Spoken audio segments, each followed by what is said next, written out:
Sir final one question.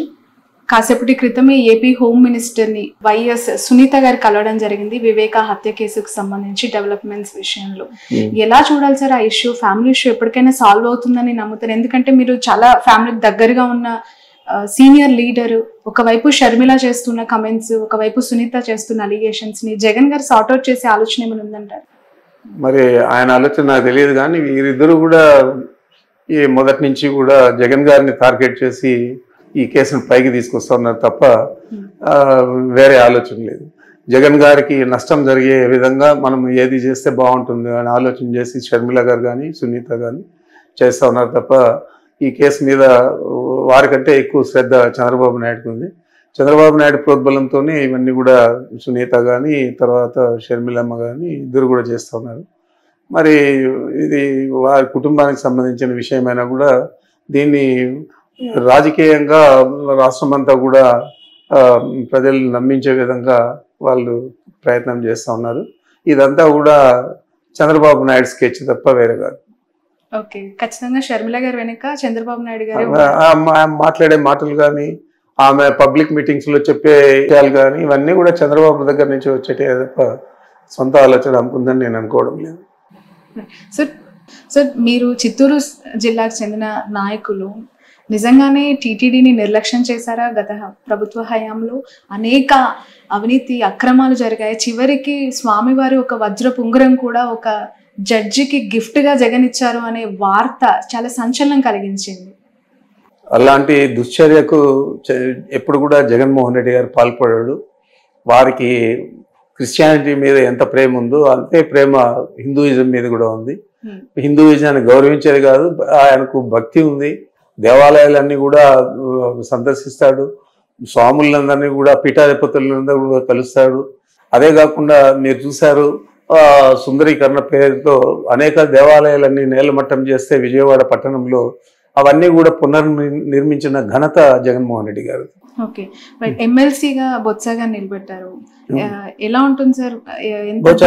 ఉన్నారు ఎందుకంటే elections చాలా జరిగి కొన్ని రోజులు, ఇంకా 3 నెలలు కూడా కంప్లీట్ చేసుకోలేదు. అయినా మాకు సంఖ్యాబలం ఎక్కువ ఉంది కాబట్టి తప్పకుండా బోచా గారు మంచి మెజారిటీతో గెలుస్తారు పక్కా. ఎందుకంటే అక్కడ ఆల్మోస్ట్ మొన్న వచ్చిన రిజల్ట్ ఒకసారి అబ్జర్వ్ చేస్తే వైసీపీ చాలా గడ్డు పరిస్థితులు ఎదుర్కొంది. పర్వాలేదు, అయినా కూడా మాకు ఎంపీటీసీలు కానీ జెడ్పీటీసీలు కానీ కార్పొరేటర్లు కానీ సంఖ్యాబలం ఎక్కువ ఉంది కాబట్టి తప్పనిసరిగా మంచి మెజారిటీతో గెలుస్తారు. రైట్. వైసీపీ నుంచి కొంచెం పక్కన పెడితే సార్ మిమ్మల్ని ఒక క్వశ్చన్ అడుగుతాను పర్సనల్ గా. చాలా సీనియర్ లీడర్ గా మీ అబ్జర్వేషన్ ఏంటి? వస్తున్న నాయకులు చేరుతున్న పార్టీ జనసేనగా ఇప్పుడు మారిపోయింది, టీడీపీని ఆప్షన్ గా ఎంచుకోవట్లేదు అని చెప్పి కొంతమంది నాయకులు మాట్లాడుతూ ఉన్నారు. ఎందుకు జనసేన ఒక హ్యాపెనింగ్ పార్టీగా కనిపిస్తుంది అంటారు అలాంటి లీడర్స్ కి? ఆయన నాయకత్వం మీద అందరికీ కూడా గౌరవం ఉండొచ్చు. అదేవిధంగా చంద్రబాబు ఈ ప్రజా వ్యతిరేక కార్యక్రమాలన్నీ కూడా ఎక్కువ చేస్తూ ఉన్నాడు కాబట్టి ఆయన తెలుగుదేశం పార్టీలో చేరడానికి ఇష్టపడకపోవచ్చు. దానికి కారణాలు ఏవైనా కానీ వాళ్ళందరూ కూడా ప్రతిపక్షంలో ఉన్నట్లే. సార్ 2024 ఎన్నికలు కేవలం పవన్ కళ్యాణ్ యొక్క ఎఫెక్టివ్ వల్లనే ఈ రిజల్ట్ అంటారా? మీ అభిప్రాయం? 100%. దాంట్లో పవన్ కళ్యాణ్ వల్లనే 100%. అటు వైసీపీ ఓటమి, అటు కూటమి గెలుపు 100%. అంతలాగా పవన్ కళ్యాణ్ ఇన్ఫ్లుయెన్స్ చేశారంటారా ఏపీ పాలిటిక్స్ ని? ఏపీ పాలిటిక్స్ ను ఇన్ఫ్లుయెన్స్ చేశాడా లేదా అనేది కాదు, వారికి సంబంధించిన సామాజిక వర్గం అంతా కూడా ఆయనకు గట్టిగా మద్దతు ఇచ్చింది. ఆ మద్దతు తెలుగుదేశం పార్టీకి ఉపయోగపడి ఎన్నికల్లో గెలవడానికి కారణభూతులు. ఓకే సార్, టీడీపీ పార్టీకి కమ్మ సామాజిక వర్గం బలం, జనసేన పార్టీకి కాపు సామాజిక వర్గం, మరి వైసీపీ పార్టీకి ఏ సామాజిక వర్గం? ఒకవేళ నిజంగానే అది నమ్మి ఉంటే ఈరోజు ఈ రిజల్ట్ వచ్చేదా అంటే? లేదు, లేదు. రెడ్లంతా కూడా చాలా మంది వ్యతిరేకం చేశారు. కారణాలు ఏవైనా కానీ రాబోయే రోజుల్లో మంచి ఫలితాలు వస్తాయని చెప్పి ఆశిస్తాను. రైట్. జగన్ గారికి సెక్యూరిటీ విషయంలో అనేక ఆరోపణలు చేస్తూ ఉన్నారు, రిక్వెస్ట్ చేస్తున్నారు, హైకోర్టుకు కూడా వెళ్ళారు. ఎలా చూడాలి ఈ ఇష్యూని? నిజంగానే కావాలని చేస్తుందంటారా ప్రభుత్వం? ఒకవైపు నిజంగానే కావాలని చేస్తుంది, ఎందుకంటే మా నాయకుడికే కాదు మా లాంటి వారికి కూడా. నేను 7 సార్లు శాసనసభ్యుడిగా ఉన్నాను, మంత్రులుగా పనిచేశాను. సీనియర్ నాయకుడు అని మీరే అన్నారు. మరి మాలాంటి వాళ్ళకు కూడా 1+1 సెక్యూరిటీ ఇవ్వడం అనేది చాలా విడ్డూరంగా ఉంది. మేము కూడా కోర్టుకు వెళ్ళాము. అంటే జగన్ గారు మొన్న మాచర్లకు వెళ్తున్నప్పుడు కారులో నుంచి బొద్దింకలు వచ్చాయి, పురుగులు వచ్చాయి అని చెప్పి అన్నారు. అది వాస్తవమే అంటారా? అది వాస్తవం కాబట్టి ఆ బండి దిగి మామూలు బండిలో వెళ్ళాడు. మీరంతా కూడా గమనించుంటారు. అది ఎందుకు పనిచేయని ఒక బీపీ కార్, బీపీ అంటే బుల్లెట్ ప్రూఫ్ కార్ ఇచ్చారు. మరి అలాంటి దాంట్లో ఎలా ఆయన ప్రయాణిస్తాడు?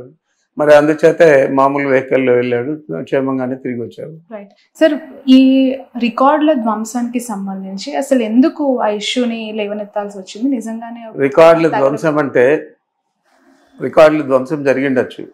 అది ఎవరు చేశారు, ఏం చేయలేదు అనేది కూడా ఆలోచన చేయకుండా, ఫోరెన్సిక్ నివేదిక రాకుండా కలెక్టర్ కాన్ఫరెన్స్లో స్వయంగా ముఖ్యమంత్రి గారి చంద్రబాబు నాయుడు గారి చెప్పడం అనేది, పెద్దిరెడ్డి వీళ్ళు చేశారు అని చెప్పడం అనేది ఆయన ఊతం ఇస్తా ఉన్నాడు.